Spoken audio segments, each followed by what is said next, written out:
is that we're moving very fast in a sense of trying to get this to a place where people who are of young adult age, sort of 18-ish to 25, somewhere in that range, who are experiencing challenges around housing, homelessness, being unhoused, experiencing that, they have a place to go.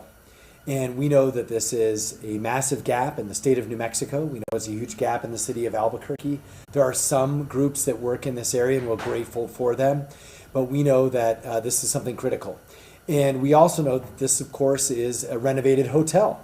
So this is part of what you see us doing throughout the city, whether it's up by Los Altos or some other projects that we have where we're trying to convert hotels into different forms of housing. In this case, young adult housing. And we can talk about how it's also transitional in a sense that obviously we don't want anyone to stay here forever. That's not the point, right? This is a place where you can get help, support, and stability so that you can transition not only as you grow up in this case into adulthood, but also into more permanent forms of housing. And so we, of course, are at, I think this was originally the La Quinta, like when I was a kid at least. Yeah. So the La Quinta on San Mateo, we'll sort of just leave it at that. And, we're working on phase one. So what you see, it's roughly half the property. It's a little less than that, but it's this wing. And we're going to be able to finish this and get people in here, let's call it in the spring. So in the spring of 2026, somewhere in that time window. And then in the meantime, we are, of course, looking for help from our legislature for some funding for phase two, which is the wing on that side.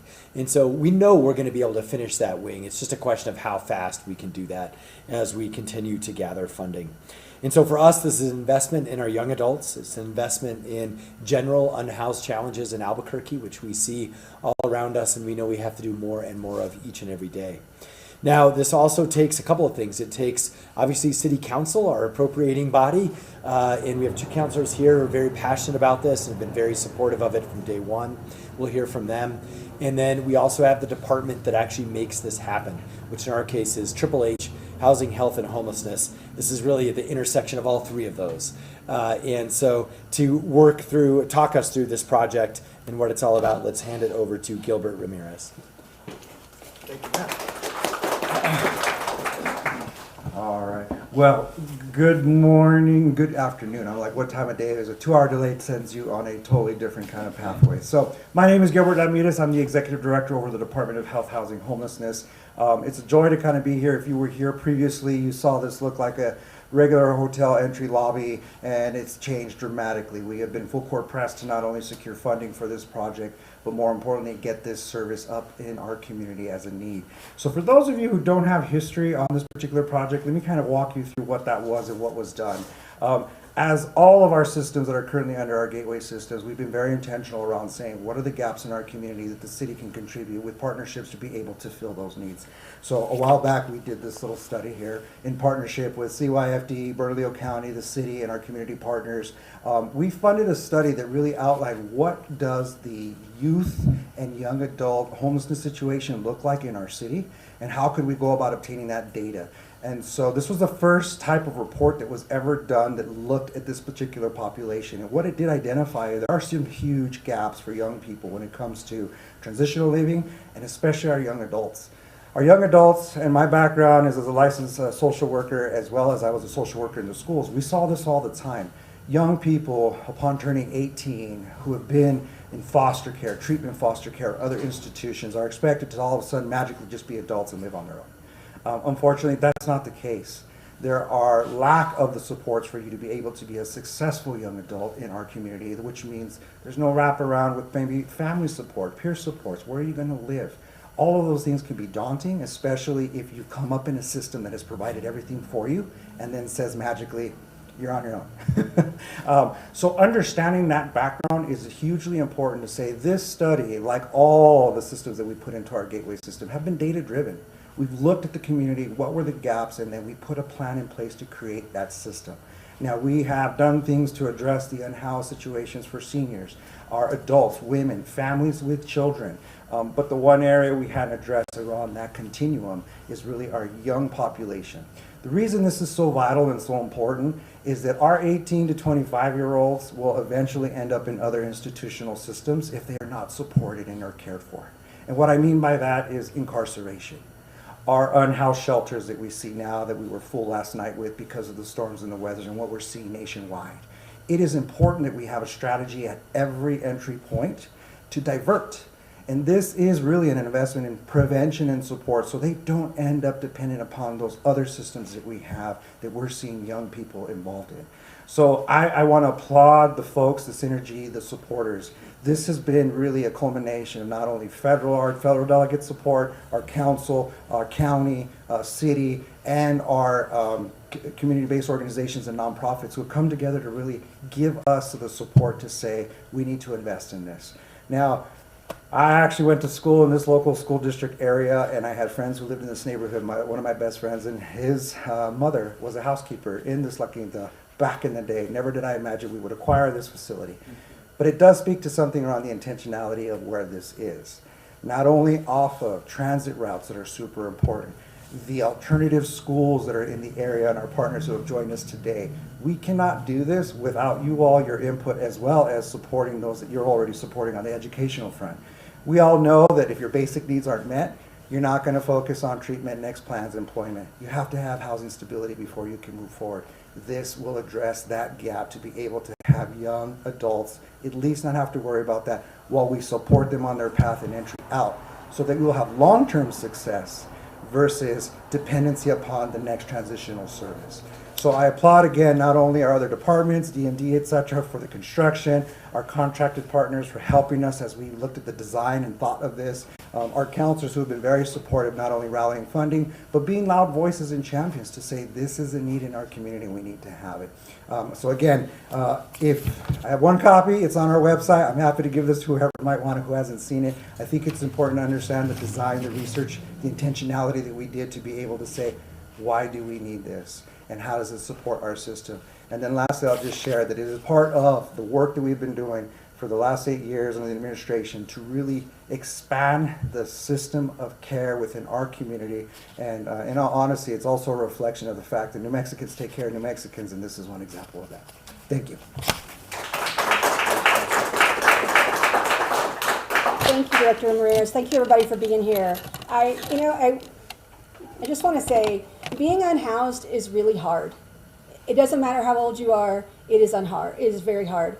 I was an unhoused youth, and I can tell you that for young people, it is especially scary. You do not know what is going to happen to you when you live on the streets, and it is a scary thought that we have so many unhoused people in our community, particularly young people between the ages of 18 and 25. And so that report that Director Ramirez mentioned, that was the first report that hit my desk when I took office as city councilor. It was the first one, and I remember the briefings that all the councilors received, and it was just so eye-opening to see the numbers of young people who needed help. And I was really proud that my fellow councilors all jumped on board. We have been working very, very hard to get this funded. And I'm really pleased that early next year, this phase one is opening. And it wouldn't have opened without the support of our legislators, of the mayor, of our congressional delegation. All those folks put money into this because they know that young people in our community have value and that those young people deserve a future. I will point out that there's another building next door. That is going to be phase two, and that still needs to be funded. So we will be asking the legislature and everyone else to please help us fund that so that we can get even more young people into housing, into this program, so that they can get back on their feet and get into society in a way that is productive. Because as a former unhoused youth, I can tell you, your future's still ahead of you, and you can do anything you want if we can just get you the help you need. So with that, I'll introduce Councilor Grout, who's also been a champion on this for the last 4 years. Thank you, Councilor. This project has meant the world to me. As children should never be on the street. Nobody should be on the street, but especially young children. I can't imagine kids that don't have parents to guide them. And when this report that Director Ramirez told us about today, when it hit our desk, that was, I knew that was what I was going to work on. And so from February 2022 that became a mission of mine to get it funded, find a place. It was very important to us that it was in the city. In these young adults matter. They need to know that they matter. So we didn't want it out in the sticks. We wanted it to be in the city. We wanted it to be on transit. We wanted it to be near retail. We wanted it to be near schools. And so it was just a wonderful thing to see all of the different departments to come around us and decide, yes, this is important to them too. I went in March of 22. I went to DC and I went and talked to all of our representatives, and Representative Stansberry said, I want to be a part of that. And so she contributed quite a bit to this project. We went to our state legislature. We went to the state, the city, the administration, and everybody saw the value of this project and how important it is that we take care of our children in our community. You know, there was a lot of kids that come out of foster care, and the first day on the streets, they're on their own. They have nowhere to go. Now they will have a place to go. And this makes me so happy. They will be able to walk through the front doors, know that this is a safe home for them. It's going to be a dorm style. So they're probably going to have a roommate. They're going to have some rules too. They have to follow it. They have to, but we're also going to be giving them the guidance, the instruction, how to pay a bill, those life skills, how to cook, how to find a job, and then find a home. But we want them to be independent one day because they can do it. We just need to give them those tools. So I'm really excited to see everybody so excited about this project. And I'm looking forward to its opening in the spring. And I want to thank the administration, the representatives, our state legislature, our county, just everybody, and then the contractors that are building it. They want it to be good too. And so this is going to be a class place for these young adults to live, learn how to become independent and wonderful people in our community and contributing to it. So thank you all. I look forward to the opening.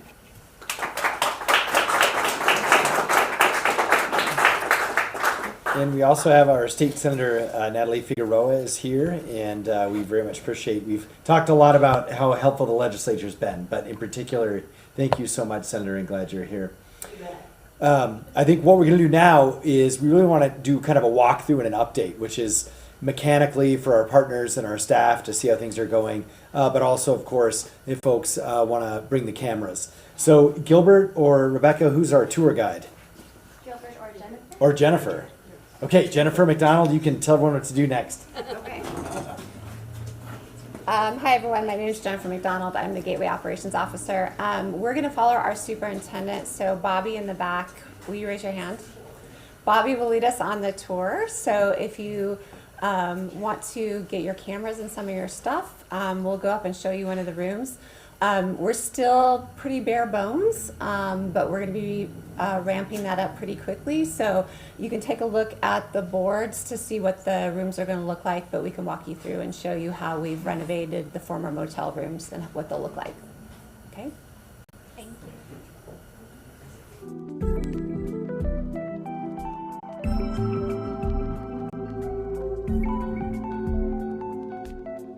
you.